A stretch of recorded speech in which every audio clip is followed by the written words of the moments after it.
ఓంకారమంత్ర సంయుక్తం నిత్యం జాయంతి యోగినః కామదం మోక్షదం తస్మై ఓంకారాయ నమో నమః. ఆధ్యాత్మిక భక్తి ఛానల్ ప్రేక్షకులు AB5 ప్రేక్షకులకి శుభోదయం. యమునోత్రి యాత్ర ఈ మధ్యకాలంలో యమునోత్రి వెళ్ళడం జరిగింది. అయితే భక్తులు గురువుగారు సునాయాసంగా మీరు వెళ్ళారు, ఎలా వెళ్ళారు ఏమిటి మాకు తెలియజేయమన్నారు. హైదరాబాద్ నుంచి డెహ్రాడూన్ ఫ్లైట్లో వెళ్ళాలి. 3 నెలల ముందు బుక్ చేసుకుంటే తక్కువ పడుతుంది. మేము ఫ్లైట్లో ఎయిర్పోర్ట్కి వచ్చి ఎక్కాం. డెహ్రాడూన్ 2.5 అవర్స్ 2 అవర్స్లో డెహ్రాడూన్ వెళ్తుందన్నమాట. డెహ్రాడూన్ నుంచి మనం ఎయిర్పోర్ట్లోనే మనకి ట్రావెల్ సంబంధించినటువంటి వాళ్ళు ఉంటారు, వాళ్ళు మాట్లాడుకుంటే కార్లు ఉంటాయి. 45,000 50,000 మొత్తం మేము యమునోత్రి, అలాగే గంగోత్రి, కేదార్నాథ్, బద్రీనాథ్, అలాగే ఋషికేశ్, హరిద్వార్, ఇలా కొన్ని క్షేత్రాలు 7 క్షేత్రాల వరకు కూడా మేము మాట్లాడుకోవడం జరిగింది. 50,000 దాకా తీసుకున్నాడు ఒక్కో కారుకి. యజమానులు 8 మంది, మేము 4 12 మంది వెళ్ళాం. ఈ విధంగా ముందు మనం డెహ్రాడూన్ వెళ్ళాలి. డెహ్రాడూన్ నుంచి మనం చక్కగా ఈ విధంగా మా వాళ్ళంతా మొత్తం ఉన్నాం, వాళ్ళంతా మాట్లాడుతూ ఉన్నారు. చక్కగా మనకి అందరూ తెలుగు వాళ్ళే ఉన్నారు వెళ్ళేవాళ్ళు. అయితే మాకు మా మైసూర్ నుంచి, బాంబే నుంచి మా భక్తులు ఉన్నారు, వాళ్ళు వచ్చారు. అలాగే విజయవాడ, హైదరాబాద్ నుంచి కూడా భక్తులు వచ్చారు. గురుగారు మాకు అన్నీ తెలియవు, మీకు అందరూ ఋషులు అది తెలుసు కాబట్టి కొంచెం పరిచయం చేసి మీ ద్వారా వస్తాం మేము భాగవతం కూడా అక్కడక్కడ వినాలనుకున్నా, ఆ యొక్క క్షేత్రాలకు సంబంధించిన చరిత్ర మాకు కొంచెం తెలియజేయాలి అని వాళ్ళు చెప్పగానే అంగీకరించాం. వాళ్ళే ఫ్లైట్ టికెట్లు అవి తీశారు, వసతులు అవి తీశారు. ఈ విధంగా మేము డెహ్రాడూన్ వెళ్ళడం కోసం హైదరాబాద్ నుంచి, శంషాబాద్ నుంచి ఫ్లైట్ ఎక్కడం జరిగింది. ఫ్లైట్ ఎక్కి యమునోత్రి వెళ్ళాం. యమునోత్రిలో ఉష్ణగుండం ఉందన్నమాట. ఇక్కడ పార్వతీదేవి యమునాదేవి ఇక్కడ తపస్సు చేసింది. ఆ తపస్సు చేయడం వల్ల ఈ ప్రదేశం ఉష్ణగుండంగా మారిందన్నమాట. వేడి నీళ్ళు ఉంటాయి, ఇందులో స్నానం చేస్తే మనకి రోగాలు ఏమైనా ఉంటే పోవడం, ఒళ్ళు నొప్పులు తగ్గడం, ఇలా మన కర్మ గ్రహదోషాలు ఇలాంటివి చాలా మట్టికి తొలగిపోతాయి అన్నమాట. అటువంటి శక్తి ఈ పక్కనే మంచుతో వస్తుంది యమునా నది. దాని పక్కనే ఈ యొక్క ఉష్ణగుండం ఉంటుంది. దీన్నే ఉష్ణగుండం అని, తప్తగుండం అంటారు. యమునాదేవి తపస్సు చేసినటువంటిది. పైన అమ్మవారు తపస్సు చేసిన యమునాదేవి. అష్టమహిషుల్లోనూ కూడా ఒక మహిషి యమునాదేవి, కృష్ణుడి భార్య అష్టమహిషి. అయితే ఎంతటి పాపాత్ముడైనా సరే ఈ యమునోత్రికి వచ్చి యమునా నదిలో స్నానం చేసి, ఉష్ణగుండంలో స్నానం చేసి యమునాదేవిని, కృష్ణుడిని దర్శించినట్లయితే కనుక వాడు యమలోకానికి పోడు అని యమునాదేవికి యముడు వరం ఇచ్చాడు. కాబట్టి ఆ వర ప్రకారంగానే చక్కగా మనకి ఈ విధంగా జరుగుతోంది. ఇప్పుడే మేము యమునోత్రిలో స్నానం చేసి అనంతరం ఉష్ణగుండంలో స్నానం చేసాం. అలాగే మాకు సంబంధించిన గుర్రాల వాళ్ళు కూడా వస్తూ ఉన్నారు, ఎక్కమంటున్నారు. కానీ మేము యమునోత్రి కొంచెం కష్టంగానే ఉంటుంది కాబట్టి కొంతమంది గుర్రాలు ఎక్కడం జరిగింది. మేము నడుచుకుంటూనే యమునోత్రి వెళ్ళడం జరిగింది పైకి. ఈ విధంగా వాళ్ళందరూ కూడా ముందు చన్నీటి స్నానం చేసాం. యమునా నదిలో స్నానం చేయడం మామూలు విషయం కాదు. డీప్ ఫ్రిడ్జ్ వాటర్ కన్నా ఎక్కువగా బాగా చల్లగా ఉండి చేయలేం. అయినా సరే భగవద్ అనుగ్రహంతో ఆ యొక్క చన్నీటి స్నానాన్ని మనం డీప్ ఫ్రిడ్జ్ వాటర్ కన్నా బాగా కూల్గా ఉండేటువంటి దాంట్లో స్నానం చేసాం. అందరూ చూస్తూ ఆశ్చర్యపోయారు. నీళ్ళు జల్లుకోవచ్చు కదా అన్నారు. లేదు కుదరదు, చేయాలన్నాం. మేము చేసాం. వస్తుంది చూడండి, ఎలా వస్తుందో చూడండి. చాలా స్వచ్ఛంగా తెల్లగా ఉంటుంది. ఇక్కడ మళ్ళీ ఢిల్లీ దగ్గరికి వచ్చేటప్పుడు నల్లగా మారిపోతుంది ఆవిడ. చాలా స్వచ్ఛంగా ఉంటుంది. అటువంటి యమునాదేవి అనుగ్రహం పొందాలి, మన యమపురికి పోకుండా ఉండాలనుకుంటే తప్పనిసరిగా జీవితకాలం ఇంట్లో ఉండిపోవడం కాదండి. జీవితకాలంలో చక్కగా ఇటువంటి యాత్రలు చేయాలి. పూర్వజన్మ సుకృతం ఉండాలి. ప్రయత్నపూర్వకంగానే ప్రయత్నం చేయాలి. డబ్బుంటే సరిపోదండి. మన కనీసం ఒంట్లో ఆరోగ్యంగా ఉన్నప్పుడే ఇటువంటి క్షేత్రాలకు రావాలి. తర్వాత డబ్బులు సంపాదించి నాకు ఆరోగ్యం వల్ల ఒళ్ళెప్పులుగా ఉన్నాయి, కాళ్ళు నొప్పులుగానే ఉన్నాయి అనుకోకూడదు. మా వాళ్ళు యమునాదేవి తపస్సు చేసే ప్రదేశంలో పూజలు చేసుకుంటూ దానాలు అవి చేస్తున్నారు, కూర్చున్నారు. వీళ్ళందరూ కూడా అక్కడ దశదానాలు ఇవన్నీ కూడా చేస్తూ యమునాదేవికి పూజ చేస్తున్నారు. కుంకుమ పూజ అది కూడా, వస్త్రాలు, గాజులు, పసుపు, కుంకుమ ఇవన్నీ సమర్పిస్తూ ఉన్నారు. యమునాదేవి మందిర్ లోపలికి ఎలా లేదు, సెల్లో బయట నుంచే మీకు చూపించడం జరుగుతుంది. కృష్ణుడు, యమునాదేవి ఉంటాయి. యమునాదేవి కృష్ణుడి యొక్క అష్టమహిషుల్లో ఒక మహిషి, అంటే భార్య మాట అండి. కాబట్టి యముడి యొక్క సోదరి, సూర్యపుత్రిక, ఏమండి ఛాయాపుత్రిక మాట ఇవిడి. కాబట్టి ఈ విధంగా యమునాదేవి దివ్య చరిత్ర మీ అందరికీ తెలియజేస్తూ ఉన్నాం. మన పాపాలు నశించాలంటే తప్పనిసరిగా ఒక్కసారైనా చారుధామ యాత్రలో యమునోత్రి గంగోత్రి, చారుధామ్ అంటే మనం యమునోత్రి విడగొడతారు, యమునోత్రి గంగోత్రి ఒకటే అన్నమాట. అలాగే బద్రీనాథ్, కేదార్నాథ్, తర్వాత మనకి పూరి జగన్నాథ్ అన్నమాట. పూరి ఇది కూడా చారుధామ యాత్రలో ఉంటుందన్నమాట.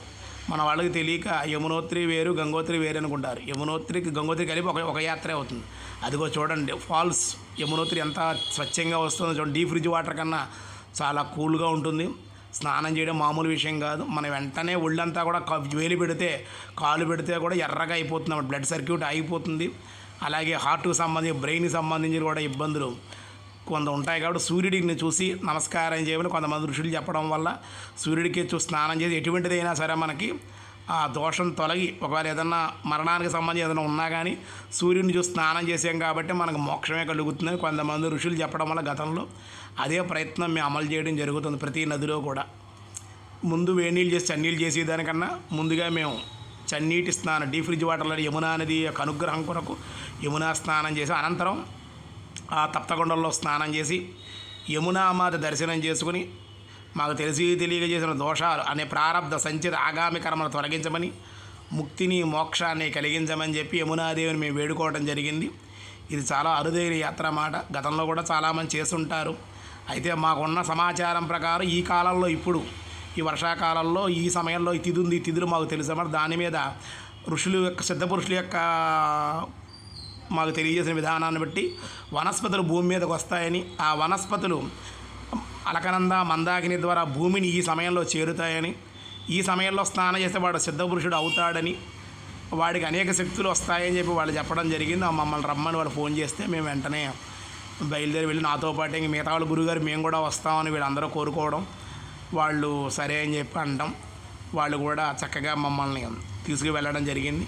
వాళ్ళకి అక్కడక్కడ భాగవతంలో ఒక్కొక్క రోజుకి ఒక్కొక్క స్కంధానికి సంబంధించినటువంటి ఆ భాగవత విషయాలు, ఆ క్షేత్రానికి సంబంధించిన విషయాలు, భారతానికి ఆ క్షేత్రాలకి ఉన్న లింకు ఏమిటి అనే విషయాలు ఇవన్నీ కూడా ఆ క్షేత్రాల గురించి వాళ్ళకి తెలియజేశాం.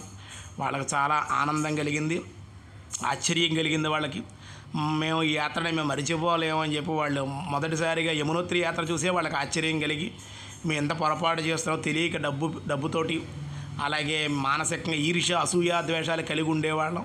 అవన్నీ తొలగించుకోవాలని మాకు అనిపిస్తోంది అని వాళ్ళ నోటప్పుడు వాళ్ళే చెప్పడం జరిగింది.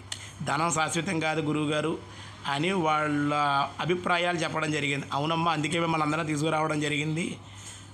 ఏది శాశ్వతం కదా, భగవంతుడి మించిది మరొకటి లేదు. క్షేత్రాలకు రావాలి, మన కొన్ని ప్రయత్నపూర్వకంగానే మనం తొలగించుకోవాలి. అవన్నీ కూడా తొలగుతాయి.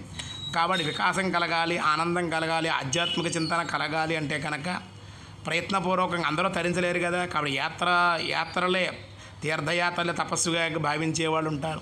అలా కూడా చేస్తే తపస్సు చేసినట్టే లెక్క మాట. అలాగే దాన ధర్మాలే తపస్సుగా భావించేవాళ్ళు, భగవద్ అర్చనే తపస్సుగా భావించేవాళ్ళు, భగవన్నామే తపస్సుగా భావించేవాళ్ళు, ఇలాగ స్వధర్మాచరణే ధర్మంగా వాళ్ళు తపస్సుగా భావించేవాళ్ళు, భగవన్నామ సంకీర్తనే తపస్సుగా భావించేవాళ్ళు, ఇలా నవవిధ భక్తి మార్గాల్ని కూడా వాళ్ళు ఉపయోగించుకుని ఈ విధంగా చేస్తూ ఉంటారు. సుందరమైన ప్రశాంతమైన దృశ్యం. యమునా నది పైన సప్తఋషి మండలం ఉంది పైన, అక్కడ యమునోత్రి కొండల్లోంచి వస్తుందన్నమాట. అక్కడ కూడా వెళ్ళడం జరుగుతుంది ఇప్పుడు. అంటే వీళ్ళు రాలే ఉంటున్నారు, మేము వెళ్తాం. ఆ పైనుంచి వస్తుంది, ఎక్కడి నుంచి వస్తుంది ఎవరికీ తెలియదు. ఆ పైన బట్టి కొండల్లో కనపడుతూ ఉంటుంది. అక్కడ సాహసంగానే వెళ్ళాలి. కొంతమంది యోగిని మాతలు సిద్ధపురుషులు ఉంటారు, వాళ్ళ యొక్క పర్మిషన్ మేరకు వెళ్ళడం జరుగుతుంది. కొన్ని వీడియోలు మీకు చూపించడం ఎందుకంటే వాళ్ళ పర్మిషన్ లేదు మనకి.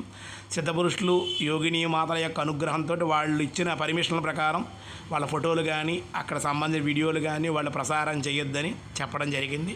ఆ కారణం వల్ల అటువంటి విషయాలు, రహస్య విషయాలు ఏవి కూడా తెలియజేయకుండానే, ఏది తెలియజేయాలి ఏం తెలియజేయకూడదు లోపలికి వెళ్ళే ప్రయత్నం చేస్తున్నాం. ఇక్కడ చెప్పులు ఇవన్నీ ఇక్కడ విడిచిపెట్టుకోవాలి, బూట్లు ఇవన్నీ తీసేసేయాలి లోపల మందిరానికి వెళ్తే కనుక. ఆ తర్వాతకి ఇక్కడ స్నానం చేయడం, ఆ దర్శనాలు ఇవన్నీ ఉంటాయి. పూజ, దాన ధర్మాలు. ఏ క్షేత్రంలో అయినా సరే దాన ధర్మాలు చేసుకుంటే విశేషమైన సత్ఫలితాలు. మంచి పెద్ద సౌండ్ తోటి, పెద్ద ధ్వనితోటి యమునా అనేది వస్తుంది. ఎంతో స్వచ్ఛంగా ఉంటుంది ఇక్కడ. మళ్ళీ మీకు బృందావనం అలా ఢిల్లీ మనకు అలా వెళ్ళేసరికి ఏమవుతుంది, నల్లగా అయిపోతుంది అన్నమాట. ఇక్కడ ఏ పొల్యూషన్, స్వచ్ఛమైన జలం ఏదన్నా ఉందని హిమాలయాల్లోనే ఉంది. కాబట్టి యమునా నది స్వచ్ఛమైన జలం తాగొచ్చు చక్కగా. మనకి అనారోగ్య సమస్యలు తీరిపోతాయి. మా అలసట కూడా ఆ నీళ్లు కొండల్లోంచి వచ్చే ఆ శుద్ధోదకాలు స్వచ్ఛమైన జలాలు స్వీకరించే వాళ్ళం. దాంతో శక్తి ఎనర్జీ ఆటోమేటిక్గా మాకు వచ్చేది. ఇక మా వాళ్ళు విడిపోయారు, చాలా వెనకాల ఉన్నారు చాలామంది, నలుగురు కింద విడిపోయారు. అలాగే మేము నలుగురు, అలాగే లేడీస్ ఒక నలుగురు, మగవాళ్ళు ఒక నలుగురు, వాళ్ళు ఇలా నలుగురు చెప్పని విడిపోయి ఒక్కొక్కళ్ళు గ్రూప్ కింద ఉన్నాం, నలుగురు చెప్పని వాళ్ళు ఇంకా వస్తున్నారు.